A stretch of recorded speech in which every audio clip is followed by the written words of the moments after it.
السلام علیکم ورحمۃ اللہ وبرکاتہ۔ آج کا ہمارا موضوع ہے قرآن پاک کو مصحف یعنی کتاب کی شکل میں کس وقت جمع کیا گیا۔ جس وقت قرآن شریف نازل ہوا اسی وقت لکھ دیا جاتا تھا۔ صحابہ کرام رضی اللہ تعالیٰ عنہم اجمعین کے پاس قرآن پاک متفرق طور سے لکھا ہوا تھا۔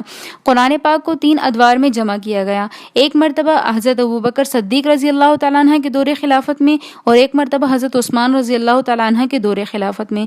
حضرت عثمان رضی اللہ تعالیٰ عنہ کے دور خلافت میں قرآن پاک کو نہایت ہی اہتمام کے ساتھ اکٹھا کیا گیا، اور انہی کے دور خلافت میں قرآن پاک کے متعدد نسخے تیار کر کے مختلف جگہوں پر بھیج دیے گئے۔ جمع اول اور جمع ثانی میں فرق اتنا ہے کہ پہلی دفعہ جمع غیر مرتب تھا، اور دوسری دفعہ جب قرآن پاک کو جمع کیا گیا تو اس میں سورتوں کی ترتیب کا بھرپور لحاظ رکھا گیا تھا۔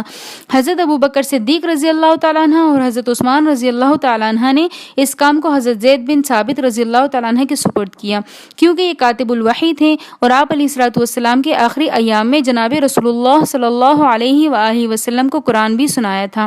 لیکن پھر بھی احتیاط اور اہتمام کا یہ عالم تھا کہ تمام صحابہ کو حکم تھا کہ جو کچھ جس کے پاس ہے وہ لا کر پیش کریں، اور کم از کم 2 گواہ بھی ساتھ رکھتا ہو کہ یہ رسول اللہ صلی اللہ علیہ وسلم کے سامنے لکھا گیا۔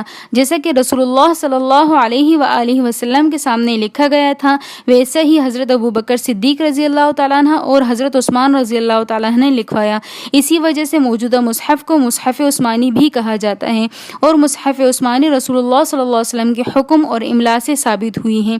اس کے بعد قرن ثانی میں آسانی کی غرض سے قرآن پر اعراب اور نقطے بھی حروف پر دیے گئے، تاکہ قرآن کا پڑھنا اہل عجم کے لیے بھی اتنے ہی آسان ہو جتنا کہ اہل عرب کے لیے ہیں۔ قرآن پاک کی ٹوٹل قرأتیں 7 ہیں، اور ہم جو قرأت کرتے ہیں یہ امام ابو حفص رحمۃ اللہ علیہ کی قرأت ہیں، جو کہ قرآن پاک کے زبر زیر پیش کے مقلد ہیں۔ اگر آپ امام ابو حفص رحمۃ اللہ علیہ کے بارے میں جاننا چاہتے ہیں تو ہمیں کمنٹ سیکشن میں آگاہ کیجیے گا۔ اگر آپ کو ویڈیو پسند آئے تو ویڈیو کو like, comment, share and subscribe ضرور کیجیے گا۔